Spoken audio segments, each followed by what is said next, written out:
Breaking news. In Rajendranagar, a coaching center mishap has occurred. 3 students were killed in flooding. The basement of the coaching center was flooded, and the Aam Aadmi Party government has now ordered a magisterial probe into the matter. Students are protesting outside of the coaching center. They're essentially demanding justice. Let's take a look at a ground report and some reactions that have come in. In continuation to the briefing, हम यहाँ पे regular basis पे every 2-3 hours पे we are briefing you about the updates in the rescue operation. In continuation to the previous update, अभी NDRF की जो divers की team है, total अब तक 3 bodies have been recovered, 2 female bodies and 1 male body. उनको further legal action के लिए हमने postmortem examination के लिए भेज दिया है. यहाँ पे कंटिन्यूसली वाटर को पंप आउट करने की काम जारी है. अभी एक फाइनल राउंड ऑफ सर्च बाकी है. काफी हद तक सर्च एंड रेस्क्यू ऑपरेशन काफी हद तक कंक्लूजन की तरफ चल पड़ा है. और जो लास्ट एक मैनुअल सर्च एक होना है, एक लास्ट राउंड सर्च होना है, वो अभी कुछ देर में शुरू होगा जब थोड़ा और पानी पंप आउट हो जाएगा. मैं कहना चाहूँगा, पहली बात तो एक पेरेंट्स की भी गलती मानूंगा जो अपने बच्चों को इस जैसे स्लम में भेज रहे हैं. ये बहुत बड़ा कंसर्न है कि हम बच्चों की भी गलती, हम ऐसी जगह जाके बैठ रहे हैं. उसको हम समझ नहीं पा रहे कि हम यहाँ पे बैठने के काबिल है या फिर कैसी जगह है. आप अपने घर में कभी बेसमेंट बैठते नहीं बैठते. यहाँ पे आप क्यों बैठ रहे हैं? दिल्ली है, यहाँ पे आपको क्या मिल रहा है? कुछ नहीं मिल रहा है आपको. ये सब कहने की बात की चोचलेबाजी. वो कोचिंग जितने यहाँ पे इंस्टीट्यूट है वो बच्चों को बेवकूफ़ बना रहे हैं. That's it.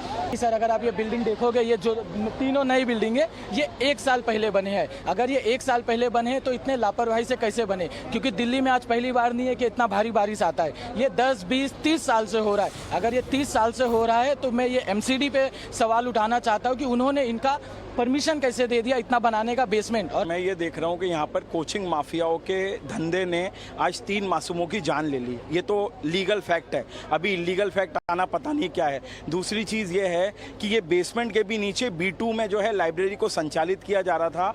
इसमें 3 लोग जिम्मेदार हैं. सबसे पहले तो ऑनर वेद गुप्ता, इसको तुरंत पकड़ो और इसको फांसी की सजा दो. दूसरा इसमें जिम्मेदार है दिल्ली सरकार और उसकी मंत्री आतिशी मंडेला. और तीसरा इसमें जिम्मेदार है MCD, क्योंकि MCD ने जो परमिशन दी थी वो बेसमेंट प्लस 4 की दी थी. बट बेसमेंट के नीचे भी एक बेसमेंट बनी थी. 4 दिन पहले आपने देखा पटेल नगर में एक बच्चा नीलेश, वो पानी के गड्ढे से बचने के लिए लोहे के गेट को पकड़ता और उसमें करंट था. क्या दिल्ली में ये UPSC के जो जवान बच्चे हैं, इनकी मौत की कोई कीमत नहीं है? यही वजह है कि छात्रों में गुस्सा है, क्योंकि उनका साफ तौर पर कहना है कि प्रशासन अपना काम कर रही है. MCD का दावा है कि वो अपना काम कर रहा है. लेकिन सबसे बड़ा सवाल यह है कि उनके बीच के जिन लोगों की मौत हुई है, आए दिन जिस तरीके से इस तरह के कोचिंग इंस्टीट्यूट में घटनाएं घटती, उसके लिए कौन जिम्मेदार है? ये देखिए, यही वो कोचिंग सेंटर है जहां पे बच्चे पढ़ाई कर रहे थे और हादसा इतना बड़ा हुआ कि अंदर में जो सीवर है वो सीवर फटा है. सीवर का पानी जो है वो अंदर गया है और इस वजह से ये हादसा हुआ है. यहाँ लोग मरे हैं. छात्रों में साफ तौर पर इस बात को लेकर गुस्सा है कि ये हादसा हुआ है जहां 3 लोगों की मौत हुई है. बीते दिनों पटेल नगर में एक UPSC एस्पिरेंट की मौत हुई है. उससे अगर बीते साल की बात करें तो एक IS कोचिंग सेंटर में अचानक से मेन गेट पे जो शॉर्ट सर्किट होता है, मीटर में आग लगती है और उसके बाद धुआं ऐसा भरता है उस पूरे कोचिंग सेंटर में कि बच्चों को रस्सी के सहारे छत से नीचे कूदना पड़ता है. यानी कि इस तरह की घटनाओं को लेकर के जाहिर सी बात है कि बच्चों में गुस्सा है, उनमें डर है कि कहीं वो अगले शिकार वो ना हो. बच्चों का साफ तौर पर कहना है कि जो यहाँ पे जिस तरह के कोचिंग इंस्टीट्यूट्स हैं, उन इंस्टीट्यूट्स में यहाँ पे उस तरह के हादसे हो सकते हैं, क्योंकि ज्यादातर जो यहाँ पे स्टडी सेंटर है, उन स्टडी सेंटर में एंट्री गेट और एग्जिट गेट अलग अलग नहीं है. वहां पे वेंटिलेशन की समस्या होती है. और यही वजह है कि देखिए, छात्र जो है वो लंबे समय से, बीते रात से लगातार यहाँ पर प्रोटेस्ट पे बैठे हैं. उनका साफ तौर पर कहना है कि हमने बात की, अथॉरिटी से बात की कि वो हमारे साथ बैठ के बातचीत करें, हमारी समस्याओं को सुने. लेकिन साफ तौर पर इन छात्रों का कहना है कि जब हमने यह मांग की तो उनका कहना है कि वो मंगलवार को मिलेंगे, यानी ट्यूसडे को बैठेंगे. जिसको लेकर के इन छात्रों में साफ तौर पर गुस्सा आप देख सकते हैं कि देखिए किस तरीके से यहाँ पर जो है छात्रों की भीड़ लगातार इकट्ठी हो रही है. ये पूरे जो लोग हैं ये UPSC एस्पिरेंट हैं और ये लगातार यहाँ पे प्रदर्शन कर रहे हैं. ये यहाँ पर बैठे हुए हैं. We are joined by the locals. Sir, this is a very prominent area right next to the metro station. It was very well known fact that waterlogging do happen. Why was the authority sleeping? Why were they sleeping? This everything is look is very sad. Even I am not able to speak anything. राजनीति नहीं करने का time है. इस वक्त आप देख रहे हैं NDRF की टीम, दिल्ली पुलिस की टीम लगी पड़ी है पिछले 4 घंटे से. ये आम लोगों का रास्ता है, दिन भर भीड़ रहती है, रात भी भीड़ रहती है, पानी भरता किसी को सोधी नहीं थी। आम आदमी पार्टी के साथ आम आदमी की सरकार दिल्ली में है, एमसीडी में है। यहाँ के जो आम आदमी पार्टी के प्रभारी हैं दुर्गेश पाठक, उनका काम है। आम आदमी पार्टी की काउंसलर आरती चावला, उनका काम है। मैं किसी को जिम्मेदार नहीं कह रहा हूँ, मैं हाथ जोड़ के कह रहा हूँ सबसे कि भविष्य में ऐसा कुछ ना हो। पिछले Residents are worried that this kind of casualty should not be reported once again. But the fact of the matter is that so much of preparation, this kind of casualty has happened. The Delhi police team is also here on the ground. They have taken assistance from the NDRF and the fire department. Why was the authority sleeping? Why were they sleeping? this everything is is very sad. Even I am not able to speak anything. देश के दो can I speak in Hindi? Yeah, sure. देश के दो भविष्य की जान चली गई है।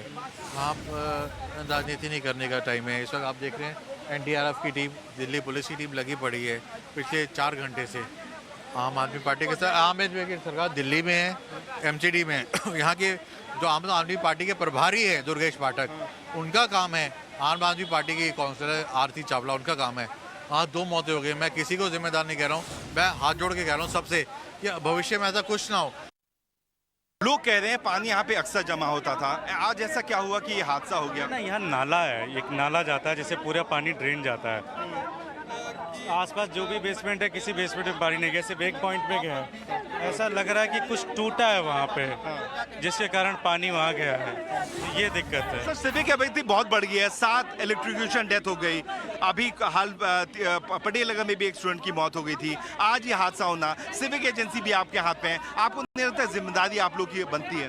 देखिए, निश्चित रूप से जिम्मेदारी बनती है, लेकिन जब आप अपने अधिकारी को ट्रांसफ़र तक नहीं कर सकते, उसके खिलाफ सस्पेंड नहीं कर सकते। सीवर में 2 साल से बजट मांग रहे हैं हम लोग सीवर के लिए। जल बोर्ड को पूरी तरह से पंगु कर दिया गया है, डीसिल्टिंग तक का बजट नहीं दे रहे हैं। पिछले 15 दिन से सुपर सकर मशीन मांग रहा हूँ। तो ये सिचुएशन बहुत ज़्यादा इन अधिकारियों ने मिलकर ख़राब किया है जल जी के डायरेक्शंस पे।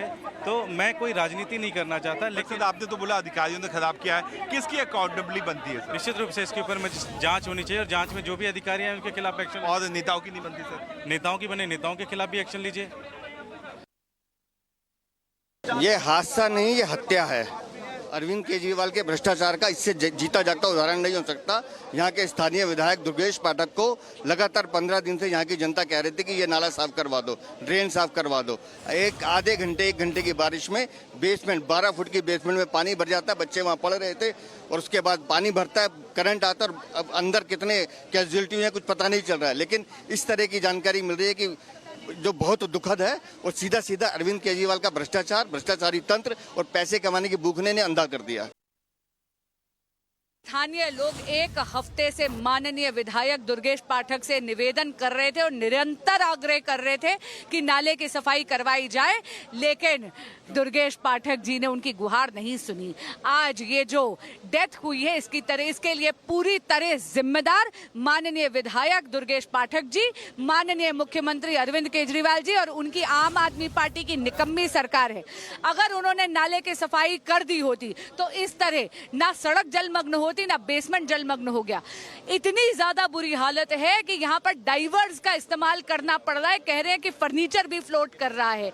ये जो बच्चे यहाँ आए थे, ये अपने उज्जवल भविष्य के लिए आए थे, आईएएस ऑफिसर्स बनने के लिए आए थे, लेकिन आम आदमी पार्टी की सरकार और विधायक दुर्गेश पाठक, माननीय मुख्यमंत्री अरविंद केजरीवाल की लापरवाही के कारण उनको अपने प्राणों से हाथ धो बैठना। All right, now we're crossing over to my colleague Kritika, who joins us from Ground Zero. She's actually at Old Rajendra Nagar, which is where this incident took place. Kritika, tell us more about what the situation is like around you. When we spoke to you earlier, you were able to get us voices from the ground, from the protesters. What's the situation like at this point?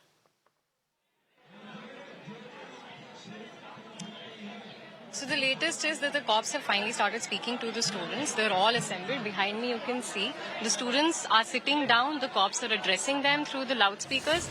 They have updated them again that only 3 casualties have been reported so far. Other 14 people were rescued according to them. The students are demanding that they be shown the copy of the FIR that's lodged, and while the police is telling them that in all due process, the information will reach them. They're trying to calm them down. They're trying to tell them that as and when they get more information, as and when they're cleared to give more information, they'll be doing that. I'll be speaking to a few students who study in these centers itself. Sir, you were telling me that you were also studying at one of the libraries recently. There is a lot of problems in the libraries. For example, the basement is there. There is no fire resistant equipments and all other things, and also the problem is that space is very congested. If one person want to escape from the library, he cannot do it. And that is one of the reason why this kind of incident happens. So this is what students have repeatedly been trying to point out, that the spaces are cramped. It's not built as per the guidelines, and they're also charged a hefty fee. A lot of students that we've spoken to are from Pune, are from Gujarat, and they've come here specially so that they can avail better education in the national capital, and it's quite disappointing to them. They say that here also they have to face these issues. We see that right now the protests, the students have gotten up, they're all sloganeering. The demand is for information. That is the first thing that they want, and the second thing that they want is accountability from the coaching institutes, from the government, from the MCD, and also from the police. They've informed us that how in the internal WhatsApp groups of these different coaching institutes, they're not happy that not one of them have reached out and spoken about the incident that occurred last night, or taken any responsibility of that, or just communicated anything. Instead, a few of them have shown us pictures of motivational quotes that have popped up. So they're disappointed that they're trying to portray as if everything is going as per usual. Nothing big has broken out, and that makes them feel even more disappointed at this point. Would you like to speak to the media about your experiences? Absolutely. I request that you stay with us. We also want to get inputs from my colleague Isha on the ground. Isha, you're also there on the ground. We can see hundreds who are there at Rajendra Nagar seeking accountability, seeking justice. What are the inputs that you can bring us? Aisha, currently, as we speak, it is started that more people have started arriving. In fact, the protests are heating up. Students are raising slogans. They are stating that they want justice. But at the moment, here you can see in the visuals towards the right, requesting my camera person to pan in and show the visuals so that we can see more visuals. We have been told that the DCP has arrived. He is trying to interact with the students. And also on our frames, breaking right now, is Swati Maliwal, the former DCW chief, who just a few minutes ago also tweeted against the Aam Aadmi Party government, is here.